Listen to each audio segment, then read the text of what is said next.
Oleh karena itu, mari kita gapai rahmatnya Allah. Lain tak bukan apa?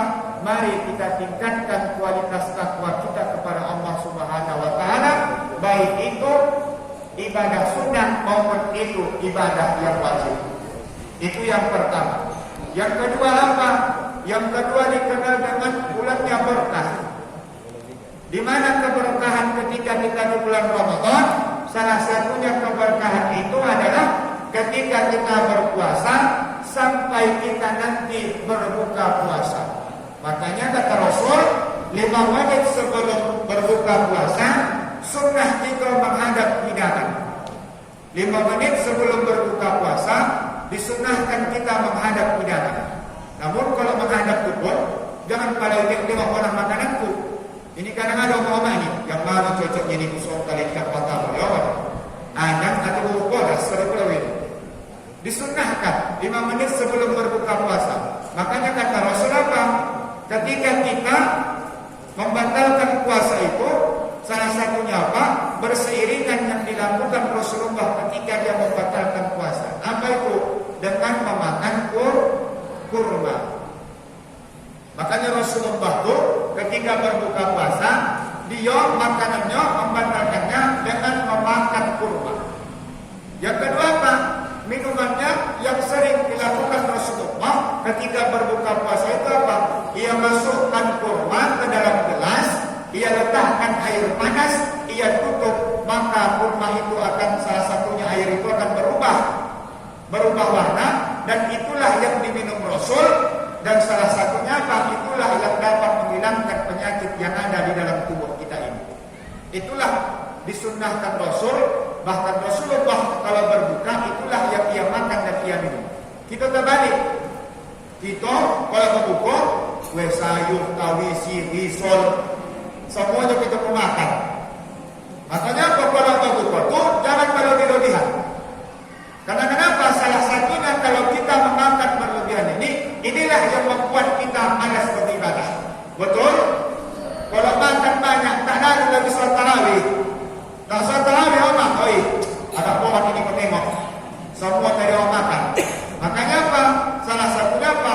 Biasakan ibu kalau kita berbuka itu disunnahkan Rasul makan kurma. Namun tengok-tengok juga kurmanya.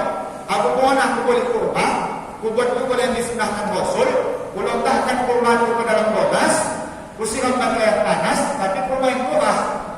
Ku pikir berubah. Ku boleh bersahabat. Pokoknya apa? Salah satunya apa? Yang dianjurkan salah satunya yang dikonsumsi Rasulullah, salah satunya adalah kurma ajwa. Makanya kalau sudah kita nanti membatalkan puasa, apa kata Rasul? Fakthirud doa, perbanyaklah doa. Makanya kalau sudah kita membatalkan puasa, disitulah kita memperbanyak doa kepada Allah Subhanahu wa taala. Apa doanya? Salah satunya apa? Allahumma laka sumtu.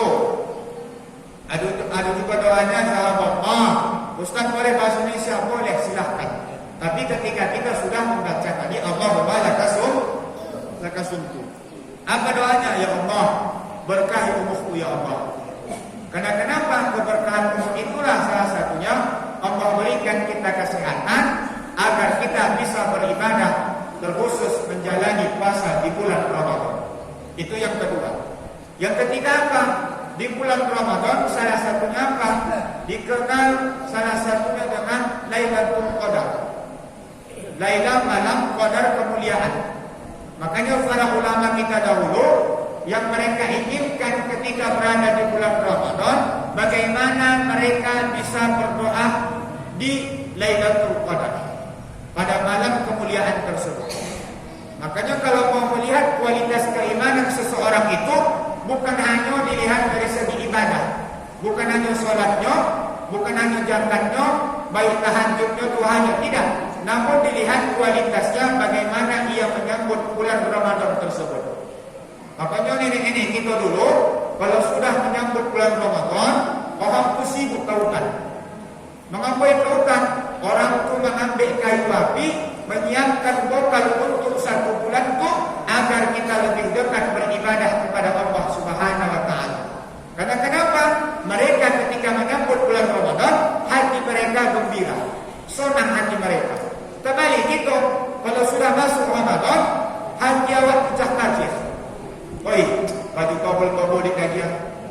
dua level nampak belum jelas ayat kotak pojok-pojok. Maka inilah salah satunya apa yang diinginkan para ulama ketika mereka berada di malam Lailatul Qadar tersebut. Namun apa? Namun orang yang ketika mendapatkan Lailatul Qadar itu Allah tidak kasih tahu siapa yang mendapatkan malam kemuliaan tersebut. Sempatlah dikasih tahu Allah, si fulan itu mendapatkan itu. Kau kira kamu keluarga lagi pulang. Hukumannya, kau buka dia tak puasa lagi, tak sholat lagi dia. Kenapa? Aku sudah mendapatkan katanya. Namun ciri-ciri orang yang mendapatkan Lailatul Qadar itu bagaimana? Salah satunya wallazi anzala sakinata fi qulub. Allah berikan ketenangan hatinya. Allah berikan ketenangan hatinya. Makanya ulama-ulama kita terdahulu, salah satunya Imam Al-Ghazali. Imam Al-Ghazali itu mengatakan di dalam kitabnya Al-Ihya Ulumuddin, beliau memberikan rumusan kapan jatuhnya Lailatul Qadar. Kalau dia puasanya jatuh hari Ahad atau hari Rabu, maka malam Lailatul Qadar itu jatuh pada malam 29. Kalau dia puasanya jatuh hari Senin, maka Lailatul Qadar jatuh pada malam 21. Kalau dia Selasa sampai hari Jumat jatuh puasanya, maka malam Lailatul Qadar itu jatuh pada malam 27. Kalau jatuh puasanya hari Kamis, maka malam Lailatul Qadar kata Imam Ghazali pada malam ke-25. Kalau dia puasanya jatuh hari Sabtu, maka malam Lailatul Qadar jatuh pada malam 23. Itu yang mengatakan Imam Al-Ghazali, bukan aku. Itulah ulama-ulama dulu tahu merumuskan kapan terjadinya Lailatul Qadar. Bahkan ketika masuk puasa saja mereka tahu. Awalnya kita kira salah satunya apa? Omak-omak sore ini. Kapan kita warai? Daging sudah boleh, ayam sudah boleh, lontong sudah rombang, ambalan dihobus tak jadi diwarai. Makanya apa? Inilah salah satunya apa? Para ulama-ulama dulu mereka mempunyai ilmu, salah satunya ilmu falak. Mereka tahu mengetahui tentang kapan masuknya puasa, bahkan kapan masuknya satu Syawal dengan melihat anak bulan. Makanya apalagi di bulan Ramadan ini, mari kita tingkatkan kualitas kita. Bahkan Rasulullah bukan hanya untuk dirinya, ia perintahkan juga di keluarganya untuk menghidupkan di 10 terakhir Ramadan iktikaf. Bahkan ia perintahkan kepada saudara-saudaranya, istrinya untuk menghidupkan malam di 10 terakhir Ramadan. Makanya ibu-ibu, bapak-bapak, mari kita langkahkan kaki awal di 10 terakhir Ramadan. Karena kenapa? Tak tahu nanti angka yang kapan ampunan maghfirah itu turun kepada diri kita. Bisa jadi malam ini ampunan itu turun dan dosa-dosa kita diampunkan oleh Allah Subhanahu wa taala. Namun cumanlah banyak kadang mama-mama yang mengolok. Banyak kadang aku begitu banyak. Apa kata orang? Cumanlah Ustaz, kami kadang nak pilih mekanisme tarawih ni kata. Tapi kadang imamnya sekarang ada kan kayak di Masjidil Haram. Ada di Mekah, panjang konah kata. Makanya banyak macam-macam tingkah orang-orang ni kalau sudah masuk tarawih. Menyingkap kiri. Ada di bawah, ada di atas. Siapa punya imamnya? Cuba anak tengok dulu siapa imamnya. Oh ya, doktor pula imam. Selalu saya kita ni lecak dan pergi pulang. Makanya apa? Kalau kita imam, jangan panjang kali, jangan pendek kali. Makanya apa kata Ibnu Qayyim? Orang yang cerdas, orang yang bijak adalah orang yang bisa memahami situasi dan kondisi. Makanya ibu, mari kita langkahkan kaki kita di 10 terakhir Ramadan ini menghidupkan malam-malam di 10 terakhir Ramadan. Karena kenapa? Tak tahu kita salah satunya, kitalah salah satunya nanti yang mendapatkan ampunan Allah Subhanahu wa taala. Itu yang ketiga. Yang keempat apa? Yang keempat adalah salah satunya, mari kita tingkatkan kualitas sedekah kita. Makanya pernah sahabat bertanya, sedekah apa yang paling afdal? Ketika itu sahabat bertanya kepada Rasul. Apa kata Rasul? As-sadaqatu fi Ramadan. Sedekah pada bulan Ramadan. Makanya kalau Anda mencari Lailatul Qadar itu bukan dilihat dari berapa banyak ibadah kita.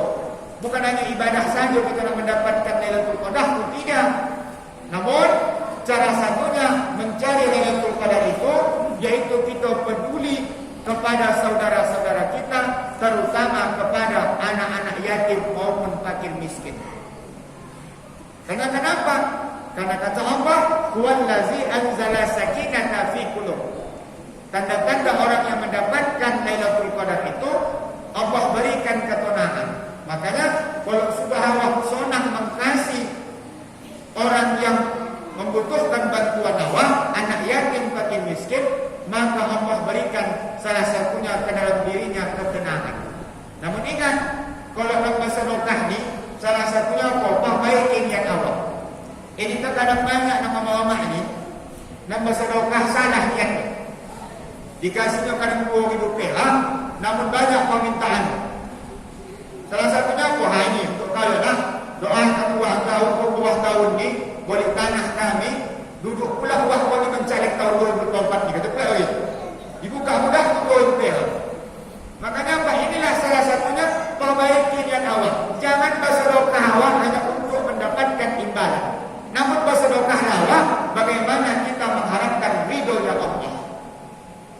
Kalau sudah Allah ridho, yakin dan percaya, Allah pun apa yang kita minta akan diijabah oleh Allah Subhanahu wa taala. Makanya salah satunya apa? Menjauhkan musibah dan wabah terkhusus di kampung kita ini, baik itu di kota Tanjung Balai. Salah satunya apa? Salah satunya peduli kepada anak-anak yatim. Makanya kata Allah di dalam Al-Quran, "Inna ta'budun." Janganlah kamu menyembah illallah kecuali kepada Allah. Yang kedua apa? Berbakti kepada kedua orang tua serta berbuat baik kepada fakir miskin dan anak yatim. Karena kenapa tak tahu bahwa nanti yang mana kelak nanti yang menolong awak? Apakah solat kita, zakat kita, solat Tuhan kita, tasbih kita, apakah solat tahajud kita? Dan bisa saja salah satunya apa? Sedekah kita lah yang dapat menolong nanti ketika kita dihadapkan kepada Allah Subhanahu wa taala. Makanya jangan kawanan awak menganggap enteng apalagi daya sebenarnya sudah awak. Tak boleh itu. Walaupun dia tak solat, jangan awak ke salah satunya apa? Supaya namanya sudah awak. Anak dia tidak balas solat, tahajud pun itu. Jangan kawanan dia sudah awak. Karena kenapa? Kata Buya Hamka, kalau hendak menengok baik buruknya seseorang itu bukan di selama hidupnya, namun lihat ketika dia mengakhiri hayatnya. Tengok di waktu hendak matinya. Makanya banyak di zaman Rasul, dia seorang ahli ibadah. Banyak solat dia, zakatnya, sedekahnya, ketika dia dihadapkan kepada Allah, amalan ibadahnya selama di dunia tak ada berpengaruh sama Allah Ta'ala. Terbalik pula seorang yang pejinah, keroja yang tidak baik, ia lihat seekor anjing yang sedang kehausan, ia kasih minum, ia utamakan karena kelembutan kesukaan relanya hatinya, ia utamakan seekor anjing tersebut, sehingga sahabat mengikuti gerak-geriknya, ia meninggal. Lantas sahabat melapor kepada Rasulullah, "Ya Rasulullah, seorang pejinah itu ya Rasul meninggal ya Rasul. Ia memberi minum, ia utamakan binatang itu. Apa kata Rasul? Masukkan dia ke surga." Bayangkan. Makanya jangan kawan-kawan namanya des, apalagi pada hasrat sudah lama. Yang penting apa itu? Makanya Rasulullah dulu salah satunya Umar bin Khattab, seorang penjahat, seorang pembunuh. Rasul tak pernah menjas tahu seorang pembunuh, tidak. Rasul doakan bagaimana dia mendapatkan hidayah. Makanya kita tak tahu ibadah mana nanti kelak yang menolong kita dihadapkan kepada Allah Subhanahu wa taala. Apalagi ini di 10 hari Ramadan. Mari kita tingkatkan kualitas takwa kita kepada Allah Subhanahu wa taala, bukan hanya dalam segi ibadah kita kewajiban kepada Allah, namun salah satunya apa? Ibadah kita yaitu kepada saudara-saudara kita yang membutuhkan bantuan kita. Makanya kata Allah, orang yang mendustakan itu bukan hanya orang yang tidak salat. Bahkan ini Allah katakan di dalam Al-Quran, ara'aital ladzi yukadzibu biddin. Tahukah kamu siapa orang yang mendustakan agama itu? Salah satunya apa? Orang yang tidak peduli kepada anak yatim. Yang kedua apa? Yang tidak peduli kepada fakir miskin. Makanya kata Rasul, la yu'minu ahadukum, kalian tak beriman. Kita kata Rasul tak beriman sebelum kalian peduli kepada saudara kalian sebagaimana kalian peduli kepada diri kalian sendiri. Makanya di semasa hidup kita, bahkan Allah katakan di dalam Al-Quran, wa anfiqu mimma razaqnakum, berikan rezeki yang sudah kami berikan. Datangnya dari Allah, jalannya pun untuk ke jalan Allah. Makanya selama hidup kita ini, Allah berikan kita keberkahan, baik itu kelancaran rezeki. Mari kita sisihkan rezeki awak. Salah satunya apa? Untuk peduli kepada anak yatim dan terkhusus kepada fakir miskin. Makanya kalau mau ibu, salah satunya nanti mendapatkan falahum ajrun khairun mamnun, pahala yang tidak ada putus-putusnya. Apa itu? Salah satunya kita masih mau memperbaiki dan menolong anak yatim maupun fakir miskin. Karena kenapa? Salah satunya mencegah wabah dan musibah terkhusus di kampung ini, yaitu memuliakan anak-anak yatim maupun fakir miskin. Karena kenapa? Kebahagiaan mereka juga kebahagiaan kita juga. Dari rezeki mereka, dari rezeki kita, ada juga rezeki mereka yang Allah sisipkan lain tak bukan untuk peduli kepada saudara-saudara kita. Oleh karena itu, mari di 10 terakhir Ramadan ini tingkatkan kualitas takwa kita, baik itu memperbaiki hubungan kepada Allah, memperbaiki hubungan kepada manusia, atau bahwa yang mana telah nanti menolong kita di hadapan Allah Subhanahu wa taala. Apakah itu ibadah-ibadah yang lain? Oleh karena itu, mari kita tingkatkan. Dan yang kita inginkan adalah ketika kita berjumpa dengan Allah, bagaimana bekal kita cukup. Lain tak bukan kata Allah di dalam Al-Quran, wa tazawwadu fa inna khairal zadi taqwa. Bawalah bekalmu, sebaik-baik bekal adalah takwa kita kepada Allah Subhanahu wa taala. Mungkin hanya ini yang bisa saya sampaikan. Mudah-mudahan bermanfaat untuk kita semua, dan mudah-mudahan jikalau malam hari ini kita mempunyai penyakit, Allah angkat penyakit kita. Jika hari ini kita mempunyai kesusahan, Allah berikan kita kemudahan. Jika hari ini kita mempunyai hati mudah gelisah, Allah berikan ketenangan dengan membaca Al-Quran dan memperbanyak zikrullah, dan Allah berikan kesehatan sampai nanti memasuki bulan Syawal. Amin amin ya rabbal alamin. Mudah-mudahan bermanfaat dan bisa kita aplikasikan, dan kitalah salah satunya golongan orang yang mendekatkan diri kepada Allah, dan kitalah salah satunya golongan orang yang mendapatkan ampunan ilahi Rabbi. Amin amin ya rabbal alamin. Mungkin hanya ini, mudah-mudahan bermanfaat. Akhirul kalam, wabillahi taufiq wal hidayah. Assalamualaikum warahmatullahi wabarakatuh.